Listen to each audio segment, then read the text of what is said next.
నమస్తే, welcome to news cafe. నేను భాగ్యశ్రీ. ఇక వివిధ వార్తాపత్రికల్లో వచ్చిన ముఖ్యాంశాలు కనుక చూసుకుంటే, ముందుగా ఈనాడు ఎడిషన్, ఆంధ్రజ్యోతి ఎడిషన్ చూసుకుంటే, మంత్రుల శాఖల్లో భారీ మార్పులు, పలువురి పోర్టుఫోలియోలు మారే అవకాశం, ఢిల్లీలో రెండో రోజు సీఎం రేవంత్ రెడ్డి చర్చలు.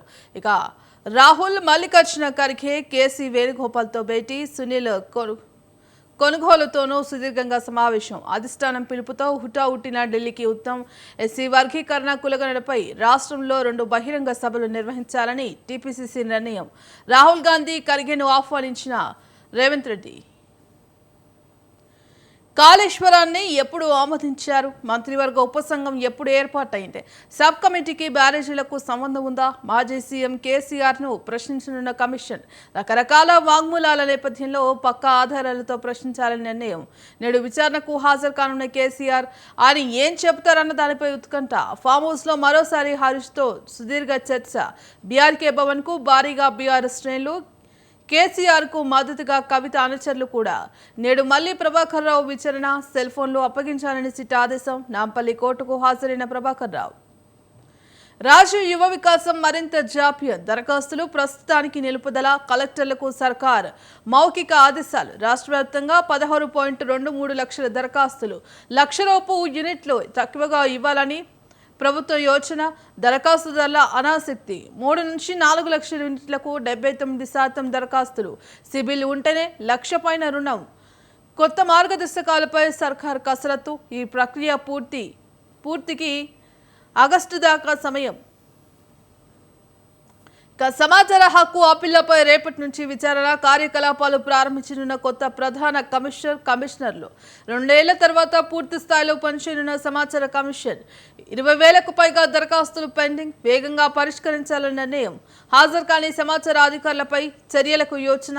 వార్షిక నివేదికల విడుదలకు సన్నాహాలు. కుల రాజకీయం జరుగుతుందా? సీనియర్లకు అవకాశం ఇస్తారా? జూబ్లీహిల్స్ బీజేపీ అభ్యర్థి ఎంపికపై కిషన్ రెడ్డిని ఉద్దేశించి రాజాసింగ్ వ్యాఖ్య. ముస్లింల ఓట్లను ఈసారి మజ్లిస్ ఏ పార్టీకి అమ్మాయినుందని ఎద్దేవా. ఇక సాక్షికి సంబంధించిన ఎడిషన్ చూసుకుంటే, ఆంధ్రజ్యోతికి సంబంధించిన ఏపీకి సంబంధించిన అప్డేట్స్ చూస్తే, ఎమ్మెల్యే సారు తగ్గాలి మీరు, పలువురు శాసనసభ్యుల ఇష్టరాజ్యం. ఇక జగన్ మీడియాను నిషేధించాలి. వరుసగా 3వ రోజు మహిళల ఆందోళనలు. రాష్ట్ర వ్యాప్తంగా సాక్షి ఆఫీసుల వద్ద నిరసనలు, నియోజకవర్గాల ముఖ్య కూడళ్లలో భారీ ర్యాలీలు, పత్రికా పత్రులు, దిష్టిబొమ్మల దహనం, పోలీసులకు ఫిర్యాదుదారులు, అధికారులకు వినతులు. తిరుపతిలో పెట్రోల్తో మహిళ ఆత్మహత్య యత్నం. ఏలూరులో సాక్షి కార్యాలయంపై కోడిగుడ్లతో దాడి. సాక్షిపై చర్యలు తప్పవు, కేంద్ర మంత్రి భూపతిరాజు. ఆ వ్యాఖ్యల వెనుక కుట్ర, సమాజంలో అలజడికి పన్నాగం. ఖండించాల్సిన కొమ్మినేని ప్రోత్సహించారు. వాదనలు వినిపించిన స్పెషల్ కౌన్సిల్. కొమ్మినేనికి రిమాండ్, జైలుకు తరలింపు. ఇక వివిధ వార్తాపత్రికల్లో వచ్చిన ముఖ్య అంశాలపై విశ్లేషణ అందించడానికి పొలిటికల్ అనలిస్ట్ శివరామరెడ్డి గారు ఉన్నారు. శివరామరెడ్డి గారు నమస్తే అండి. నమస్కారం. ఎస్ సార్, శివరామరెడ్డి గారు, ఇక ఇప్పటికే కాళేశ్వరంకు సంబంధించిన విచారణ అయితే కొనసాగుతుంది. ఇక మొన్న ఈటల రాజేందర్ అలాగే హరీష్ రావును కూడా కమిషన్ విచారించింది. ఇక ఇవాళ నేడు బీఆర్కే భవన్లో మాజీ సీఎం కేసీఆర్ను ఈ కాళేశ్వరానికి సంబంధించి విచారణ చేపట్టబోతోంది. అంటే దీన్ని ఏ విధంగా చూడొచ్చు అంటారు? ఇదంటే పొలిటికల్గా అట్మాస్ఫియర్ చాలా సర్చార్జ్డ్ అట్మాస్ఫియర్ అంటారంటే. యాక్చువల్గా ఇప్పుడు ఇంతవరకు ఈ కాళేశ్వరం సంబంధించి ఎప్పుడైతే ఆ పిల్లర్స్ 2 కుంగిపోయాయో, అది లోపభూయిష్టంగా తయారు చేశారని, తర్వాత దాంట్లో చాలా అవినీతి జరిగిందని, నిర్మాణ సంస్థ అక్రమాలు జరిగాయని, ఇంజనీర్ల పర్యవేక్షణ సరిగా లేదని, ఇట్లా పలు రకాలైనటువంటి ఆరోపణలు మనం చూస్తున్నాం. దీనికి సంబంధించి నిజాలు నిగ్గు తెల్చాలన్న ఉద్దేశంతో ఈ రేవంత్ రెడ్డి ప్రభుత్వం పీసీ ఘోష్ నేతృత్వంలో కమిషన్ ఏర్పాటు చేయడం మనకు అందరికీ తెలిసిన విషయమే. అయితే ఇంతవరకు పీసీ ఘోష్ కమిషన్ ముందు దాదాపు 115 మంది సాక్షులు వచ్చేసి అక్కడ విచారణలో పాల్గొనడం జరిగింది. అంటే అందులో చాలా మంది ఇంజనీర్లు ఉన్నారు, టెక్నికల్ ఎక్స్పర్ట్స్ ఉన్నారు, తర్వాత ఎల్ఎన్టీకి సంబంధించినటువంటి వాళ్ళు అందరూ ఉన్నారు. సో ఇప్పుడు తర్వాత మన రీసెంట్ గా చూసుకుంటే మనకు హరీష్ రావు గారు కానీ, మాజీ మంత్రి హరీష్ రావు గారు కానీ, లేకపోతే ఈటల రాజేందర్ గారు అప్పుడు ఆయన ఇరిగేషన్ శాఖ మంత్రి ఉన్నప్పుడు, సో వీళ్ళందరితో కూడా డిపోజిషన్స్ తీసుకోవడం జరిగింది అనమాట. అంటే ఈ పీసీ ఘోష్ నేతృత్వ కమిటీ ఈ కాళేశ్వరం ప్రాజెక్టు పూర్వాపురాలు పూర్తిగా పరిశీలించి, డిజైనింగ్ దగ్గర నుంచి ఎవరెవరు ఇన్వాల్వ్మెంట్ అయ్యారు, ఎక్కడెక్కడ రీఅలైన్మెంట్ జరిగింది, ఎక్కడైనా సరే ఈ యొక్క నాణ్యతా లోపానికి సంబంధించి ప్రణాళికలోనే ఏమైనా వాళ్ళు అందులో పొందుపరిచి ఒక కుట్ర ప్రకారం చేశారా, లేకపోతే ఇది యాక్సిడెంటల్ గా చూడాలన్నా అనే విషయాలు అంటే కమిషన్ ముందు చాలా వాళ్ళ యొక్క ఆ స్కోప్ ఆ ఫ్రేమ్ వర్క్ చాలా ఎగ్జాస్టివ్ గా ఉందండి. ఎగ్జాస్టివ్ గా ఉండటంతోనే ఇప్పుడు దీనికి సంబంధించినటువంటి అందరి వ్యక్తులను కూడా ఇంతవరకు విచారించడం జరిగింది. ఇప్పుడు ఫైనల్ గా మాజీ ముఖ్యమంత్రి కేసీఆర్ గారిని కూడా ఈ రోజు విచారణ కమిటీ ముందు హాజరు కావాలని చెప్పేసి పిలుపు రావడంతో ఇది ముఖ్యంగా మన రాష్ట్ర వ్యాప్తంగానే కాకుండా దేశవ్యాప్తంగా కూడా ఒక సంచలనమైనటువంటి విషయంగా మారుతున్నటువంటి విషయాన్ని మనం గమనించవచ్చు. ఎందుకంటే ఇంతవరకు ఏ రాష్ట్ర ముఖ్యమంత్రి కూడాను ఇలా ఒక కమిషన్ ముందు వెళ్ళేసి ఒక సాక్షిగా వారి ముందు నిలబడి అంటే తన యొక్క ఎక్స్ప్లెనేషన్ ఇవ్వాల్సిన అగత్యం మనం ఇంతవరకు చూసినటువంటి దాఖలాలు లేవు. ముఖ్యంగా మన రాష్ట్రం వరకు చూసుకున్నా సరే ముఖ్య ఈ కేసీఆర్ గారు ఈ రోజు పీసీ ఘోష్ కమిషన్ ముందు వెళ్ళి ఆయన డిపోజిషన్ చేయడం అనేది ఒక అరుదైనటువంటి విషయంగా మనం చూడాలి. ఇది పక్కన పెడితే రాజకీయంగా కూడా ఇది చాలా దుమారం లేవనైతే అసలు ఈ రోజు మనం చూస్తున్నాం. యాక్చువల్గా కేసీఆర్ గారు తెలంగాణ రాష్ట్రానికి జాతిపితగా ఉన్నటువంటి కేసీఆర్ గారిని ఆయన చేపట్టినప్పుడు ఇప్పుడు నీళ్లు నిధులు నియామకాలు ఈ 3 అంశాల మీదనే తెలంగాణ రాష్ట్రం ఏర్పాటైన విషయం మనకు అందరికీ తెలుసు. సో నీళ్ళకు సంబంధించి గత ప్రభుత్వాలు ఉమ్మడి ఆంధ్రప్రదేశ్ లో తెలంగాణ రాష్ట్రానికి జరిగినటువంటి అన్యాయం అయితే ఉందో దాన్ని సరిదిద్దడానికి కొన్ని కొత్త ప్రాజెక్టులు చేపట్టాల్సిన అవసరం వచ్చింది. కొన్ని ఆల్రెడీ గ్రౌండ్ అయిన ప్రాజెక్టులను రీడిజైన్ చేశారు. ముఖ్యంగా ప్రాణహిత చేవల్ల కానీ ఇలాంటివన్నీ కూడా రీడిజైన్ చేసేసి తెలంగాణ అవసరాలకు అనుగుణంగా రూపుదిద్దేలా చేయడంలో కేసీఆర్ గారు తన యొక్క టీం చేసినటువంటి కృషి అసామాన్యం. అది మనం ఎవరు కాదన్నా కూడా మనం ఒప్పుకోవాల్సినటువంటి అంశం. అయితే ఇక్కడ ఈ కాళేశ్వరం విషయంలో నిజంగానే ముఖ్యమంత్రి గారి ఆధ్వర్యంలోనే అవినీతి జరిగిందా లేదా దానికోసమే పీసీ ఘోష్ కమిషన్ ముందుకు పిలిచారంటే అది మనము చెప్పలేం. దానికోసమే కాకపోవచ్చు. ఎందుకంటే రెండవది ఏంటంటే ఇక్కడ కేసీఆర్ గారు ఈ జల ప్రాజెక్టులకు సంబంధించినటువంటి వాటిలో ఆయన ఫస్ట్ నుంచి కూడా చాలా ఇంట్రెస్ట్ చూపించేసి ఇన్ఫ్యాక్ట్ మీ వీక్షకులకు గుర్తుండే ఉంటుంది, ఆయన ముఖ్యమంత్రి అయిన తొలినాళ్లలోనే అసెంబ్లీలోనే పవర్ పాయింట్ ప్రజెంటేషన్ ద్వారా రాష్ట్రంలో ఈ గోదావరి నది జలాలను ఏ విధంగా వృష్టి పట్టుకోవాలి, కృష్ణా నది జలాలను ఏ విధంగా వృష్టి పట్టుకొని తెలంగాణ అవసరాలకు తగ్గట్టుగా మార్చుకోవాలనే విషయం మీద ఒక పెద్ద పవర్ పాయింట్ ప్రజెంటేషన్ చేశారు. అది ఆ రోజుల్లో చాలా సంచలనం సృష్టించింది అన్నమాట. సో కాబట్టి ఈరోజు మనం అంతా ఊహిస్తున్నట్లు ఇది చాలా ఉత్కంఠభరితమైనటువంటి సన్నివేశంగా మారబోతుంది. అయితే కేసీఆర్ గారిని ఎలాంటి ప్రశ్నలు వేస్తారు అన్న విషయం కూడా, ఎందుకంటే ఇప్పుడు మనకు హరీష్ రావు గారి మీద సంబంధించిన ప్రశ్నలు కానివ్వండి, లేకపోతే ఈటల రాజేంద్రరావు గారి మీద సంబంధించిన ప్రశ్నలు కానీ చూస్తే డెఫినెట్ గా కేసీఆర్ గారి ఇన్వాల్వ్మెంట్ ఎంత ఉంది, ఈయన యొక్క ప్రమేయం ఏమన్నా ఉందా డిజైన్ మార్పు చేయడంలో, లేకపోతే ఈయన ఎవరి మీద ఒత్తిడి తెచ్చారా, లేకపోతే ఈయన ఎవరెవరితో చర్చలు జరిపారు అన్నది కూడాను కమిటీ ప్రశ్నించేందుకు ఆస్కారం అంశాలు. సో దేర్ఫోర్ ఇది కొంచెం చాలా ఉత్కంఠపరమైన అంశంగా మనం చూడొచ్చు. ఎస్ శివరామరెడ్డి గారు, ఇక ఇప్పటికే తెలంగాణ ముఖ చిత్రం కాళేశ్వరం మార్చింది. మరి నిధుల దుర్వినియోగంతో పాటు నాణ్యత లోపంతో ఈ కాళేశ్వరం నిర్మించారంటూ కూడా అనేక విమర్శలు ఎదుర్కొంటోంది. ఇప్పటికే ఎంతో మందిని కూడా ఈ కాళేశ్వరంపై విచారణ జరిపించారు. మరి ఈ నేపథ్యంలో ఇవాళ కేసీఆర్ విచారణ జరగబోతున్నారు, విచారణకు హాజరు కాబోతున్నారు అనగానే ఇటు తెలంగాణ రాజకీయాల్లో హాట్ టాపిక్గా మారిన పరిస్థితి కనిపిస్తుంది. అసలు ఏం జరగబోతోంది, కేసీఆర్ను ఏ అంశాలపై ప్రశ్నించబోతున్నారంటూ కూడా సర్వత్రా ఆసక్తి నెలకొంటుంది. అంటే దీన్ని ఏ విధంగా చూడొచ్చు అంటారు? అంటే ఇప్పుడు బేసిక్గా అంటే ఇప్పుడు ఈ కాళేశ్వరం ప్రాజెక్టు విధి విధానాల రూపకల్పన అన్నది రాజకీయంగా పాలసీ డిసిషన్లో తీసుకున్నచ్చు. తర్వాత దాని టెక్నికల్ కమిటీ ఉంటుంది. ఆ టెక్నికల్ కమిటీ వాళ్ళు ఈ పారుతున్నటువంటి గోదావరి వాటర్స్లో ఏ ప్రాంతంలో కడితే స్టోరేజ్ ఎక్కువగా ఉంటుంది, తద్వారా ఎక్కడికి మనము విస్తృతంగా రాష్ట్రంలో కొత్తగా ఏర్పడిన తెలంగాణ రాష్ట్రంలో ఎక్కడైతే నీటి అవసరాలు లేవో అక్కడికి తీసుకెళ్ళడానికి అవకాశాలు ఉంటాయనే విషయాలను పరిశీలించేదానికి ఒక టెక్నికల్ కమిటీ ఏర్పాటయ్యింది. సో ఇందులో ఇంజనీర్లు ఉన్నారు, తర్వాత టెక్నికల్ ఈ సంస్థలు ఉన్నాయి. సో వీళ్ళంతా ఈ నిపుణులంతా కలిసి కూర్చున్నట్టు చేసిన విషయం. తర్వాత ఇంప్లిమెంటేషన్కి వచ్చేసరికి ఎగ్జిక్యూషన్ చేసేది ఎవరంటే కాంట్రాక్టర్ చేస్తారు కదా. సో కాంట్రాక్టర్ చేసినప్పుడు కాంట్రాక్టర్ ద్వారా పని చేయించడంలో ఈ యొక్క ఇంజనీర్లు కానివ్వండి, పర్యవేక్షకులు కానివ్వండి ఏమైనా కాంప్రమైజ్ అయిపోయి లోపభూయిష్టమైనటువంటి మెటీరియల్స్ ఏమైనా వాడారా, లేకపోతే డిజైనింగ్ లోనే లోపం ఏమైనా ఉందా అన్న విషయాల గురించి సమగ్రంగా పీసీ ఘోష్ కమిటీ ఇప్పటికే దాదాపు 115 మందిని విచారించినట్టు మనం పత్రికల్లో చూస్తున్నాం. సో ఇది ఇవాళ మాజీ ముఖ్యమంత్రి కేసీఆర్ గారిని పిలవడం అన్నది అది ఒక ఇంపార్టెంట్ స్టెప్ ఈ యొక్క కమిషన్ చేపట్టినటువంటి విచారణలో. బట్ అయితే ఎలాంటి ప్రశ్నలు సంధించవలసిన విషయంలో బహుశా వాళ్ళు అడగచ్చండి. ఇప్పుడు మీరు ఇంజనీర్లు ఇచ్చినటువంటి సలహాలు మీరు పాటించారా? మీకు ఎల్ఎన్టీ వారు ఎలాంటి స్పెక్స్ మీ ముందర ఉంచారు? తర్వాత మీ ఎగ్జిక్యూటివ్ ఇంజనీర్స్, మీ సూపర్వైజరీ ఇంజనీర్స్ వాళ్ళు ఏ విధంగా దీన్ని చేపట్టారు? మధ్యలో ఏమన్నా ఈ డిజైన్ ఏమైనా మార్చారా? ఆ మార్పు చేయడంలో మీ యొక్క ఆదేశాలు ఏమైనా ఉన్నాయా? కాంట్రాక్టర్ పై మీ పర్యవేక్షణ ఎలా ఉంది? ఇంజనీర్ల పర్యవేక్షణ ఎలా ఉంది? సో ఇలాంటివన్నీ కూడా ఇప్పుడు మెటీరియల్ తీసుకొచ్చిన వాటిలో సిమెంట్ ఎవరిచ్చారు? స్టీల్ ఎవరిచ్చారు? సో ఇవన్నీ కూడా ఎందుకంటే ఒకసారి అది అందులో మీకు క్రాక్స్ వచ్చేసి అది ఒక సింక్ అయిన తర్వాత మొత్తం అది కూలిపోయిన పరిస్థితి ఉన్నప్పుడు, పిల్లర్స్ కూలిపోయిన పరిస్థితి ఉన్నప్పుడు డెఫినెట్గా నాణ్యతా లోపంతో పాటు ఆ సాయిల్ టెస్టింగ్ కూడా ఉంటుందండి. ఇప్పుడు స్ట్రాంగ్ సాయిల్ లేకపోతే మీరు ఎంత బలమైనటువంటి మెటీరియల్ ఇచ్చినా సరే over a period of time డెఫినెట్గా అది కుంగేటటువంటి అవకాశాలు. సో ఇవన్నీ ఇంజనీరింగ్ లేదా టెక్నికల్ స్పెసిఫికేషన్ సంబంధించిన విషయాలు. సో మనకు సాధారణ ప్రజాబాహుల్యానికి కావాల్సిందంటే కాళేశ్వరం మహా అద్భుతం. ప్రపంచ వండర్స్లోనే ఇది ఒకటి అని చెప్పేసి మనం ఆ రోజుల్లో చూసాము.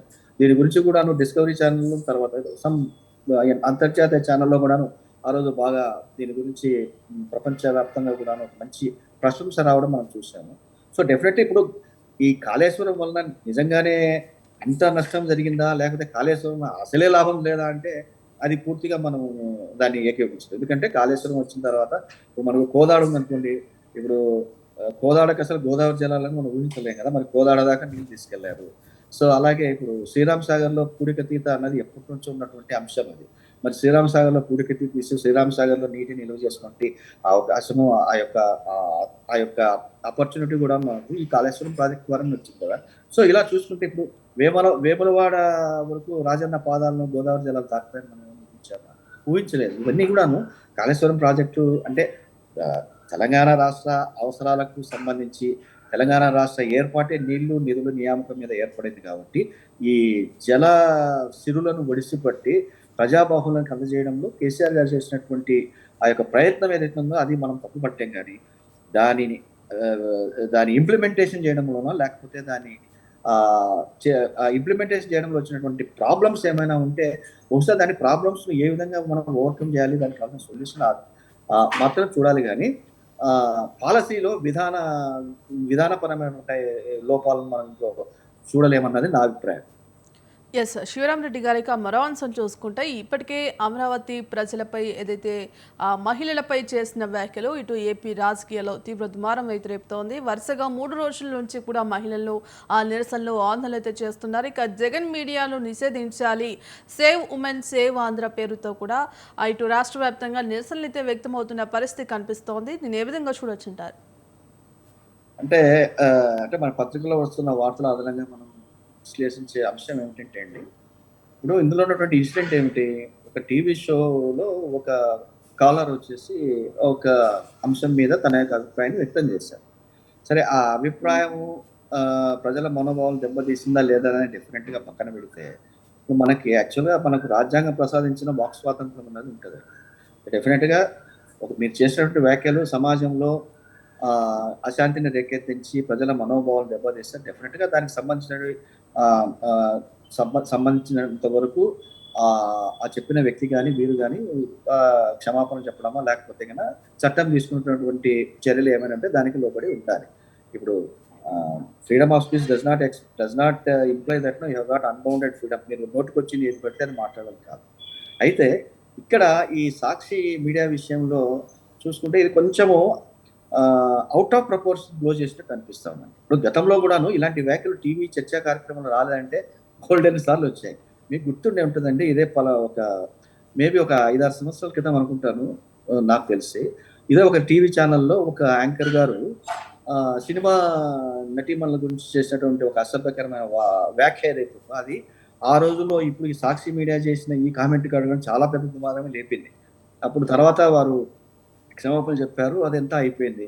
మరి అది పక్కన పెడితే ఇప్పుడు ఈ సాక్షి మీద జరుగుతున్నట్టే వాళ్ళ సంస్థల మీద కానీ వాళ్ళ ఆఫీసుల మీద కానీ జరుగుతున్నటువంటి ఈ అటాక్స్, ఇప్పుడు ముఖ్యంగా నిన్న మనం చూసాం ఏలూరులో సాక్షి కార్యాలయం మీద నిప్పంటించేసి ఎవరు తగలబెట్టిన పరిస్థితి చూసాము. అలాగే రాష్ట్ర వ్యాప్తంగా సాక్షి కార్యాలయాల మీద మహిళలు వెళ్ళేసి దాడి చేయడం మనం చూసాం. ఇప్పుడు మీకు నిరసన తెలిపే అవకాశం, నిరసన తెలిపే హక్కు మేము ప్రజలకు ఎలాగో ఉంటుంది. అంత మాత్రం చేసి మొత్తం మీడియాని బ్యాన్ చేయాలి అనుకోవడం కూడా అది వివేకం. ఇప్పుడు మీకు ఏదైనా ఒక వార్త పట్ల మీకు అభ్యంతరము లేదా ఏదైనా ఉంటే మరి దాని అభ్యంతరాన్ని మీరు పలు మార్గాల ద్వారా చెప్పొచ్చు. Already national commission of women ముందు, ఎన్సిడబ్ల్యూ ముందు ఈ విషయాన్ని ఆంధ్రప్రదేశ్ రాష్ట్ర మహిళా కమిషన్ వాళ్ళు ఆల్రెడీ దాని మీద ఎంక్వైరీ కూడా చెప్పడం జరిగింది, నోటీస్ కూడా ఇవ్వడం జరిగింది, ఎన్సిడబ్ల్యూ వాళ్ళకు కూడా చెప్పడం జరిగింది. సో ఇవన్నీ జరుగుతూ ఉన్నాయి. సో కాబట్టి జస్ట్ బికాజ్ ఒక ఛానల్ ఏదో ప్రసారం చేసిందని చెప్పినంత మాత్రాన మనం మీడియానే టోటల్గా బ్యాన్ చేయాలని చేసినటువంటి డిమాండ్ అది పూర్తిగా అసంబంధం. అలా అయితే ఏ మీడియా కూడాను ఈ దేశంలో మనజాలగదు. మనకు దాదాపు 500-600 700 టీవీ ఛానళ్ళే ఉన్నాయి, లైసెన్స్ టీవీ ఛానల్స్. అలా కాకుండా కొన్ని వేలో లక్షలో మరి యూట్యూబ్ ఛానల్స్ ఉన్నాయి. ప్రతిరోజు ఏదో ఛానల్లో ఏదో ఎవరో ఒకరి మనోభావాలను దెబ్బతీసే విధంగా మాట్లాడుతుంటారు. వీళ్ళందరినీ మీరు బ్యాన్ చేస్తూ పోతున్నారంటే నథింగ్ విల్ సర్వైవ్. అయితే ఇక్కడ కావాల్సింది ఏంటంటే మీడియా సంస్థలు, టీవీ సంస్థలు కూడా చాలా సమయం పాటించాలి. మీరు వ్యాఖ్యలు చేసే ముందు యాక్చువల్గా మీకు టెలివిజన్ ఛానల్స్కి లైసెన్స్, ఈ కేబుల్ టెలివిజన్ యాక్ట్ ప్రకారం మీ లైసెన్సింగ్ విధానాలను క్లియర్గా ఉంటుంది. మీరు సమాజంలో అశాంతిని కానీ, మీరు సమాజంలో అలజడులు కానీ, మీరు సమాజంలో ఒకరి మీద ఒకరికి హేట్ కలిగే విధంగా మీరు వ్యాఖ్యలు చేయడం కానీ, ప్రచురించడం కానీ చేస్తే మీరు లైసెన్స్ కోల్పోవాల్సి వస్తుంది. క్లియర్గా మీకు కేబుల్ టెలివిజన్ చట్టంలో క్లియర్గా ఉంది. ఈ చట్టమే కాకుండా చాలా చట్టాలు కూడాను మన దేశంలో క్లియర్గా ఉన్నాయి. ఇప్పుడు ఇప్పుడు ఆ సాక్షి ఛానల్లో వచ్చినటువంటి ఒక వ్యాఖ్య నేను విన్నానండి, ఆ క్లిప్ నేను విన్నాను. సో ఆ కాలరు ఏదో అంటే ఎయిడ్స్ నిరోధానికి సంబంధించినటువంటి వచ్చినటువంటి ఒక డేటాను తీసుకుని సో దాన్ని ఆయన జనరలైజ్ చేసే ప్రయత్నం చేశారు. ఎయిడ్స్ ఇక్కడ ప్రబలిందిగా, ఇక్కడ ఎయిడ్స్ బాధితులు ఎక్కువగా ఉన్నారు కాబట్టి సో ఎయిడ్స్ అనేది ఏ విధంగా వస్తుంది అని చెప్పేసి ఆయన ఒక కోరిలేషన్ చేసుకొని ఎయిడ్స్ ఉచ్చలవిడి సెక్స్ ద్వారా వస్తుంది కాబట్టి ఇక్కడ సెక్స్ వర్క్ లెక్కర్లు ఎక్కువగా ఉన్నటువంటి ఒక అభిప్రాయానికి ఆయన రావడంతో అలాంటి వ్యాఖ్యలు చేశారని నేను అనుకుంటున్నాను. బట్ అవి ఎలాగూ సమర్థనీయం కాదు. ఇది పక్కన పెడితే ఇదే విషయానికి సంబంధించి సాక్షి మీడియా మీద దాడులే కాకుండా సీనియర్ జర్నలిస్ట్ గారిని కూడా అరెస్ట్ చేయడం మనం చూసాం. సో 14 days రిమాండ్ ఇచ్చారు. Okay, definitely. ఎందుకంటే సరే ప్రాథమిక ఇన్ఫర్మేషన్ ఎఫ్ఐఆర్ ప్రకారం వాళ్ళు సెక్షన్లో కోట్ చేశారు కాబట్టి సరే వాటి మీద ఆయన యొక్క అభిప్రాయం కూడా, ఆయన యొక్క వివరణ కూడా తెలుసుకొని తర్వాత అన్ని ఛార్జ్షీట్లు ఇవన్నీ వేయాల్సి ఉంటుంది. సో ఇవన్నీ కూడా ఒక ప్రక్రియ. సో ఒకసారి ఒక ఎఫ్ఐఆర్ స్టార్ట్ అయిపోయిన తర్వాత it will take its own course. అది లా ఏ విధంగా చెప్తుందో ఆ విధంగా నడుస్తూ ఉంటాయి. సో దాని మీద మనం పోవట్లేదు. అయితే కేవలం దీన్ని ప్రసారం చేసినందుకు సాక్షి మీడియాను పూర్తిగా బ్యాన్ చేయాలని మాత్రం అది అర్థరహితము. అలాంటి డిమాండ్ ఎవరు ఆమోదించారండి ప్రజాస్వామ్యం. సో ప్రజాస్వామ్యం అంటేనే ఒక ఆల్టర్నేటివ్ ఒపీనియన్ ఉండాలి కదా. అన్ని ఒపీనియన్స్కి మనకు అవకాశం ఉండాలి. ఒక వేదిక, టెలివిజన్ ఛానల్లో ఒక వేదిక. సో ఇందులో పాల్గొంటున్న వాళ్ళు వారి అభిప్రాయాలు చెప్పుకునే అవకాశాన్ని టెలివిజన్ ఛానల్స్ అందిస్తున్నటువంటి ఒక ఆపర్చునిటీ. సో అందులో ఎవరికైనా కూడాను అభ్యంతరాలు ఉంటే దాని మీద వారు అబ్జెక్షన్స్ రైజ్ చేసి చర్య తీసుకోవచ్చు. కానీ అసలు ఈ ప్రసారం చేసిన మీడియానే పూర్తిగా బ్యాన్ చేయాలన్నటువంటి డిమాండ్ మాత్రం అది అసంబద్ధము, అహేతుకం. రైట్. శివరాం రెడ్డి గారి మరో అంశం చూసుకుంటే ఇప్పటికే తెలంగాణలో మంత్రివర్గ విస్తరణ అనేది ఓ కొలికి వచ్చిన అంశంగా కనిపిస్తోంది. ఇక ఇప్పటికే శాఖల మార్పులు కూడా జరుగుతున్నాయి. ఇక సీఎం శాఖలకు సంబంధించి కూడా ఇప్పటికే అటు సీఎం రేవంత్ రెడ్డి ఢిల్లీకి వెళ్ళి అధిష్టానంతో చర్చలు జరుపుతున్న పరిస్థితి కనిపిస్తోంది. ముఖ్యంగా సీనియర్లకే సీఎం శాఖలు కేటాయించాలంటూ కూడా కాంగ్రెస్కు హైకమాండ్ సూచించిన పరిస్థితి కనిపిస్తోంది. అంటే దీన్ని ఏ విధంగా చూడొచ్చు అంటారు?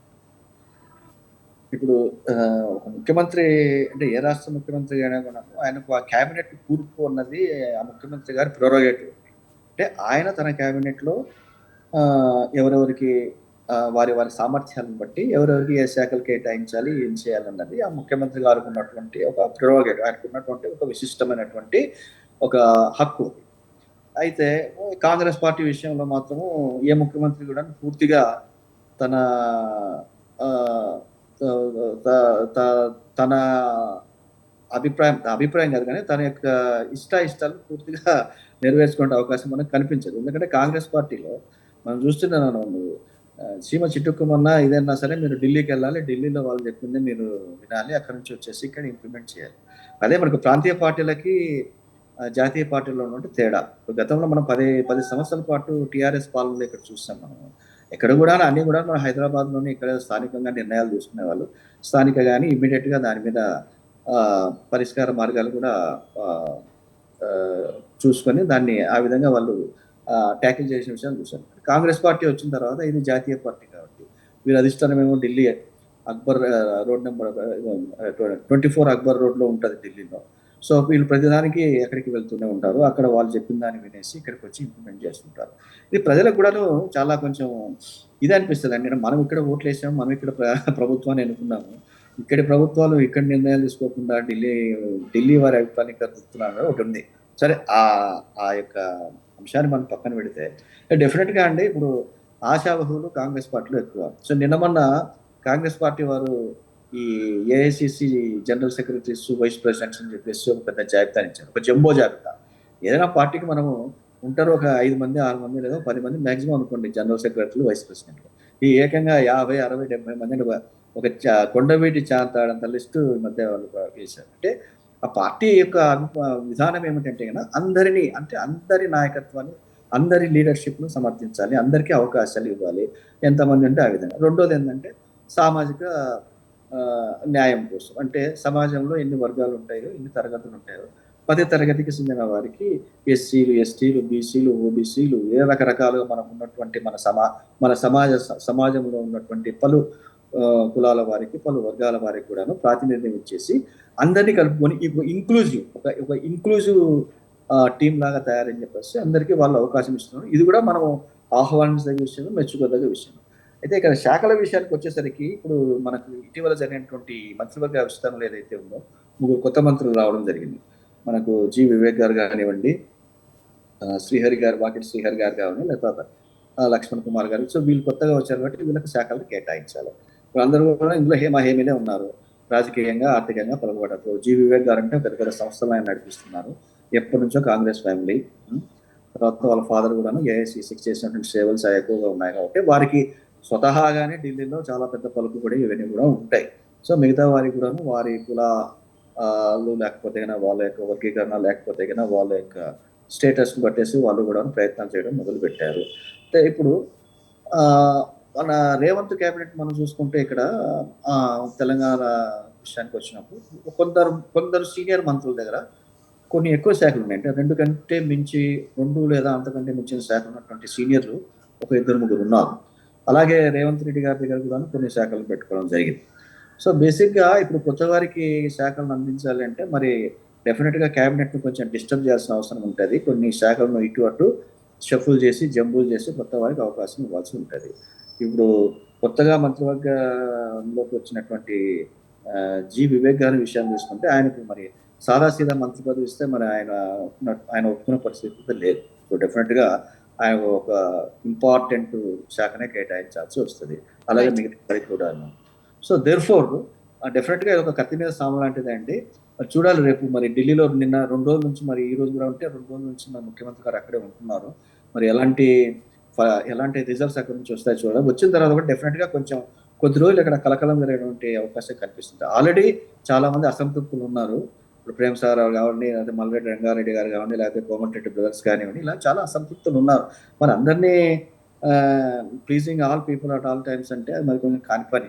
చూడాలి మరి ఏ విధంగా ఇది కత్తి మీద సామే. మరి రేవంత్ రెడ్డి గారి సామర్థ్యానికి ఇది ఒక పెద్ద సవాల్‌గా మనం చూడొచ్చు. మరి దీన్ని కూడా ఆయన తప్పకుండా అవలీలగా అధిగమిస్తాడని ఆశిద్దాం. రైట్. థ్యాంక్ యూ అండి శివరాం రెడ్డి గారికి వివిధ అంశాలపై విశ్లేషణ అందించినందుకు ధన్యవాదాలు. ఇక ఇది ఇవాల్టి న్యూస్. కీప్ వాచింగ్ స్వతంత్ర.